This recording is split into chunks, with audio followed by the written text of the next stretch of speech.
Ouais, parce que quand vous parlez de charte là, pour les gilets jaunes, là, qu'il faut établir une charte. Si tu veux établir une charte des gilets jaunes, bah déjà, première règle de la charte des gilets jaunes, c'est on parle de tous les sujets et on a le droit de parler de tout. Parce que ce qui s'est passé avec Drouet, Maxime Nicole, c'est il y avait des sujets tabous. Fallait pas en parler. Comme le système. Comme le système. Tu vois, encore une preuve que ces mecs-là, ils étaient envoyés par Attali. Comme le système, il y a des sujets dont tu ne dois pas parler. Tiens, j'ai entendu quelqu'un qui a dit ou qui a écrit il paraît que Branco, il est là pour effacer les thèses complotistes. Putain, mais vous voyez la mission du mec? C'est t'empêcher d'aller vers les vérités, c'est tout. Qu'est-ce qu'il en pense, Saber Solo, que Branco veuille effacer les thèses complotistes? Je pense que Saber Solo, il a bien aimé parler de complot pendant des années, etc., de comment l'élite cherchait à nous emberlificoter, etc. Bah donc Branco, c'est quoi? C'est pas un ennemi commun, là, alors? Ah bah, je sais pas, ou alors... Enfin bref, on va arrêter de parler de tout ça. Maintenant, on va aller dans l'espace avec l'ami Thomas Pesquet. C'est un astronaute français qui est formidable. Il joue très bien son rôle d'astronaute. Donc il faut qu'on parle de tout chez les Gilets jaunes. Il faut qu'il n'y ait aucun tabou, il faut qu'on parle de tous les sujets. Les seuls qui ont des tabous, c'est les gens qui manipulent, qui mentent, qui veulent pas parler de certains trucs, qui sont gênés, qui ont un ego mal placé, qui sont tièdes. Mais on vous emmerde, il faut que vous le sachiez en fait. D'accord? Donc, première règle des Gilets jaunes, dans votre charte là, on parle de tous les sujets. Et pourquoi ce sujet-là? C'est pas parce que moi ça me tient à cœur plus qu'autre chose ou quoi que ce soit, même si j'aime bien la bonne gueule de Thomas Pesquet. C'est parce que si vous parlez de ça, la station spatiale, dont on sait à 100% sûr et certain que tout ça c'est un fake monté de toutes pièces, un canular avec des acteurs qui t'ont vendu un truc, etc. hyper bien fait, ça a coûté des sous, ouais bien sûr, beaucoup de sous. Mais que tout ça c'est pour de faux en fait. Le Truman Show de l'espace. Et quand tu sais que ça coûte des milliards à tous les peuples européens, quand est-ce qu'on va au Parlement européen au fait? C'est quand? Quand on va aller au Parlement européen et qu'on va mettre ça sur la table, cette arnaque, en plus de la franc-maçonnerie, du sionisme, des programmes scolaires initiés par l'OMS, les thèses Kinsley, etc. Mais à partir du moment où on va parler de ces sujets-là, on va mettre aussi le sujet scientifique là sur la table, parce que ça concerne aussi nos enfants. Et ça, c'est un gros canular monté au peuple du monde entier, la station spatiale ISS. Alors, petite visite du module Columbus au Centre européen des astronautes. Ah, c'est quoi? Alors, regarde ça.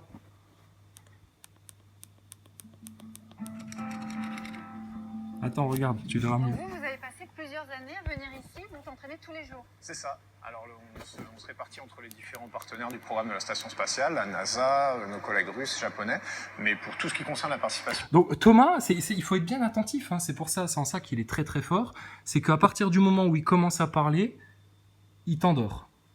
Dans sa manière de débiter, etc., il t'endort. Mais tout ce qu'il dit là, il faut bien avoir conscience, c'est de la merde, il te raconte un jeu de rôle. Européenne, c'est ici, au centre des astronautes à Cologne, on est tous basés ici, et c'est là qu'on prépare essentiellement les expériences scientifiques à bord du module Columbus qu'on a derrière nous. On peut rentrer? On peut rentrer, allez, je vous fais les honneurs. Alors forcément, vous vous dites, ouais, mais quand même, regarde, il y a l'ESA, ils ont monté des trucs, etc. Bah oui, ils ont monté des trucs, ils remontent des reproductions, etc., machin, et puis au-dessus, il y a les chefs qui leur disent que, et puis au-dessus, il y a les chefs qui leur disent que, donc ils font ce qu'on leur dise. Mais tout ça, c'est pour de faux, en fait. C'est pour monter un gros canular aux gens. C'est ça qui paraît dingue. C'est le décalage entre le sérieux qui a l'air d'y avoir sur toutes leurs installations et tout, les ingénieurs, les machins, les tuyaux, les fils, les combinaisons, les logos et tout. Et puis de l'autre côté, en fait, leur station spatiale, eh ben non, c'est du pipeau. Tout ça pour du pipeau. Tout ça pour du pipeau. Quand ils te montent une arnaque financière, Madoff, etc., bah, ils mettent du fric, ils y mettent les formes. Le mec, il y va pas en chaussettes et puis en jogging vendre son arnaque à ses clients. Bah non, il met un beau costard, il soigne les apparences, il s'achète une grosse bagnole, etc. Comment il faisait, là, le français, là, aussi, il y avait un petit escroc français, là, qui était allé aussi aux États-Unis. Enfin, tu vois le genre. Donc, là, bah, ça fonctionne pareil au niveau du spatial. Sauf que là, t'es sur des budgets... fou. Madoff n'a qu'à bien se tenir, hein, attention. Hein. C'est la NASA, hein. Je vous laisse passer devant parce que je crois que vous maîtrisez l'endroit mieux que moi. Il faut voir qu'on rentre absolument pas par là dans la vraie station spatiale. Hein. Ici, c'est fermé. La station vole dans cette direction à 28 000 km/h. Ah Évidemment, il n'y a pas... Alors Thomas, à 28 000 km/h, explique-nous comment ça peut être blindé. Et à 28 000 km/h, est-ce que Chris Hadfield a raison quand il nous dit que il voit le sol défiler sous ses pieds depuis la cupola, ou est-ce qu'il a raison quand il nous dit que il regarde par le hublot de Columbus et qu'il voit la Terre avec toute sa courbure apparaître? À quel moment il dit la vérité? Parce qu'il y a forcément un des deux trucs qui est faux. Lequel? À 400 km d'altitude. Mademoiselle, madame la journaliste, pardon, vous faites pas avoir par ce mec-là. Hein, je sais qu'il est beau gosse, qu'il est un peu séducteur, etc., mais vous faites pas avoir. Non, il vous vend un gros bobard. Putain. Ah oui, et on rentre en volant, non? Voilà, donc normalement en flottant c'est beaucoup plus facile, on risque pas de se cogner la tête. C'est bien. Et voilà, bienvenue à l'avant, là on est à l'avant de la station spatiale. Alors moi j'ai envie de vous dire bienvenue dans les studios d'enregistrement, hein, parce que tu vois qu'une réplique, regarde, c'est la même, hein. C'est la même chose, les mêmes fils, les mêmes trucs, c'est tout pareil. Hein, regarde, même elle rigole. Donc ça, c'est les studios, effectivement, dans lesquels on tourne la série Station... Enfin, je veux dire, enfin, on s'entraîne, quoi. On répète, quoi. Enfin, ça sert à rien, mais... Enfin, voilà, quoi. Donc ça, c'est ma chambre. Thomas Pesquet, quoi. Regarde, ils ont même fait les petits trucs d'aération. Alors que là, dans leur réplique, ils ont pas besoin de se couper les ongles ou de se brosser les cheveux près du truc d'aération pour que leur peau morte soit aspirée. Tu sais, les genres de pipeaux qui te racontent, quoi. Ah tiens, vous avez pas mis de sac poubelle autour des poignets cette fois. À quoi ils servent les sacs poubelles autour des poignets, Thomas? C'est ça les questions qu'il faut lui poser, madame. Là, vous allez rigoler. Et on va récupérer des sous, et puis on va arrêter de se foutre de la gueule de nos enfants. Je pense que vous êtes aussi inquiète de vos enfants. Ah bah oui, c'est ça le problème. Allez, vas-y Thomas, fais-nous visiter les studios d'enregistrement. Alors, c'est pas les studios d'enregistrement, ça. Hein. Les studios d'enregistrement, ils sont aux États-Unis. Ouais, ils sont bien planqués, t'inquiète pas. Mais, il reste 6 mois dans une cave, hein, les mecs. Hein. Ah, pour le coup, là, Maxime Nicole, tu vois, là, eux, ils restent pour de vrai 6 mois dans une cave. Hein.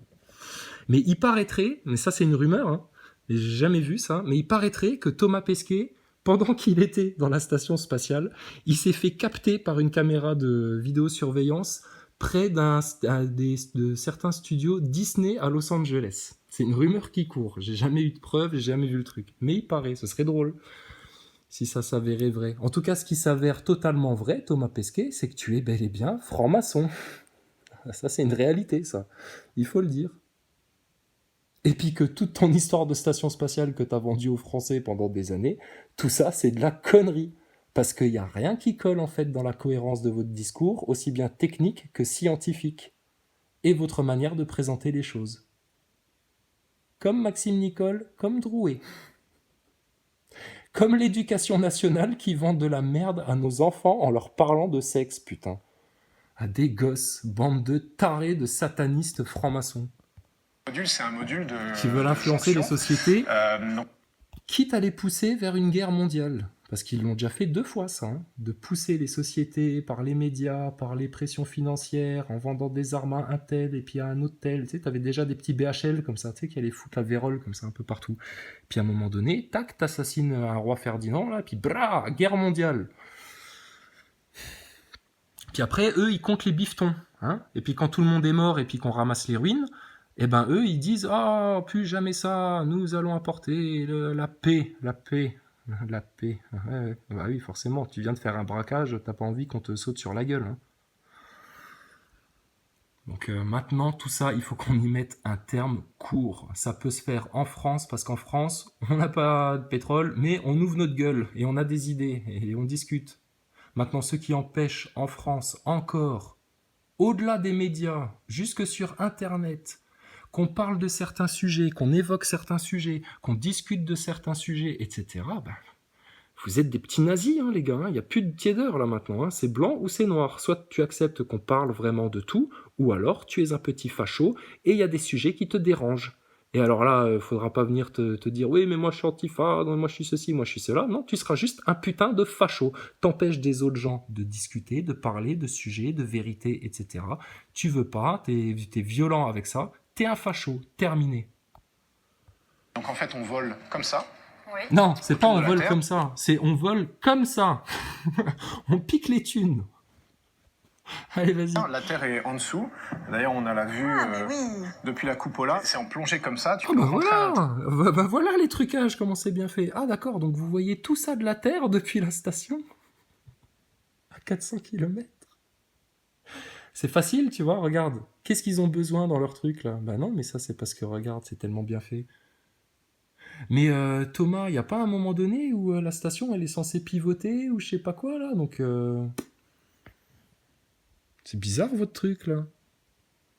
Bah si, il me semble bien que Stardust ou Astronogeek, ils en avaient parlé de ça dans leurs vidéos, dans leurs émissions de télé sur l'espace là. Que effectivement la station par moment, tu vois, elle change de direction, enfin il se passe des trucs. Donc tu peux quasiment regarder, enfin tu peux regarder sur les côtés, sur le bas. Souvent on y va la tête la première, donc on a la tête à l'envers. Donc là quand il dit on y va la tête à l'envers, c'est pour l'impressionner, tu vois, pour lui dire ouais on fait tout à l'envers, machin et tout. Mais en fait, pense à l'orientation, parce que ça, ils le disent dans leurs vidéos. Ils disent, il n'y a plus de haut, il n'y a plus de bas. Thomas Pesquet, dans une vidéo, il raconte même qu'il a des nouvelles connexions neuronales qui se font parce qu'il est en 3D total comme ça, tu sais, il n'y a plus de haut, plus de bas. Il dit ça, hein, il dit que il y a des études sur les astronautes, ils ont fait des nouvelles connexions neuronales, mais ça, c'est quand il te tient un discours pour te dire que les gens de l'espace sont des êtres supérieurs, tu vois, pour t'amener vers le transhumanisme et tout ça. Ouais. Et... donc son histoire de haut et de bas, c'est à chaque fois pareil, il n'y a pas de cohérence. Parce que à d'autres moments, comme je te dis, il t'explique qu'il n'y a plus de haut et de bas pour eux, tu vois. Donc quand il te dit ça, il devrait même pas le mentionner, il dit on va dans cette direction-là. Donc rien que dans leur discours, par rapport à leur manière de présenter les directions, le haut, le bas, etc., dans la station, là, telle qu'ils la visitent, à pied, avec un haut et un bas, c'est une réplique. Bah, dans la station, ils ont créé aussi des notions de haut et de bas. On en avait parlé de ça. Donc, ce qui prouve bien que c'est pas du tout fait, c'est pas du tout organisé pour être en 3 dimensions comme ça. Ils te font croire que, mais il y a toujours une notion de haut et de bas, parce que s'il n'y a pas ça dans leurs vidéos, eh ben toi, tu serais perdu. Or, tu devrais être, normalement, s'ils étaient vraiment en impesanteur et tout, et qu'ils ont plus de haut, plus de bas, plus que de te faire des tournicotis, etc., pour t'y faire croire, tu vois, ça c'est la mise en scène, tu devrais limite avoir envie de dégueuler, tu vois, parce qu'ils sont... Donc, il n'y a rien qui colle dans la station, rien du tout. Quand vous découvrez cette vérité-là, ça veut dire qu'il y a plein de choses, de connaissances qu'on nous a un peu cachées sur Terre et qui sont à découvrir. Donc ceux qui ont l'impression que tout le monde s'écroule et puis que toutes leurs références, etc., non, justement, on pensait qu'on savait tout du monde, qu'on était arrivé au top du top, que c'est bon, on est le top de la civilisation et tout, tu vois, c'est l'aboutissement, la technologie, tout le bordel, tu vois, l'orgueil de Babylone. En fait, non. On va renaître. La vérité va nous faire renaître. Ça, c'est un endroit, la première fois, on n'a plus envie d'en partir, on doit rester fasciné. C'est fou. C'est le premier truc qu'en général les gens viennent voir en arrivant dans la station spatiale. On attrape l'appareil photo, on génère des milliers de photos comme ça. C'est génial. Bon, alors là, qu'est-ce qui vient de se passer? Non, mais parce que Sur le je vois bien. Hein. Ça, c'est les gonzesses. Ça. Les gonzesses, alors ça y est, Thomas, il est séducteur, alors ça y est, elle se laisse avoir. Vous avez entendu ce qu'il vient de dire? Bah non, vous regardiez les images de l'espace, forcément. Souvent, on y va la tête la première, donc on a la tête à l'envers. Ça, c'est un endroit, la première fois, on n'a plus envie d'en partir, on doit rester fasciné. C'est fou. C'est le premier truc qu'en général les gens viennent voir en arrivant dans la station spatiale. C'est le premier truc que les gens viennent voir en arrivant dans la station spatiale. Bon, bah écoute, il y a des gens qui vont dans la station spatiale. C'est pas des astronautes ou quoi? Oui, je sais, je chipote, mais non, c'est important ça. C'est important. C'est comme quand Thomas Pesquet, il te parle des risques de la station spatiale et qu'il te parle de l'avant du navire. Non, c'est parce que le mec, au moment-là, il s'embrouille en fait. On attrape l'appareil photo, on génère des milliers de photos comme ça. C'est génial. On génère des milliers de photos comme ça. Non mais, ils servent à quoi les satellites?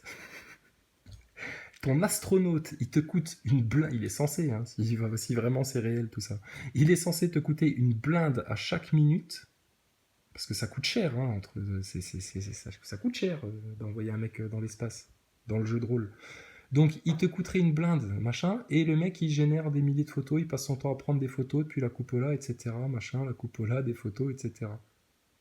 À 400 km d'altitude, où tu as un autre astronaute qui a été dans la même station spatiale, qui est à la même altitude, qui va à la même vitesse, qui te dit, pour prendre une photo, c'est très difficile parce que on voit le sol qui défile sous nos pieds comme ça, et puis si tu veux prendre une photo, c'est clic.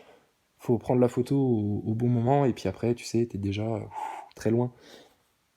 Donc tu vois, il y a un putain de malaise en fait avec ça.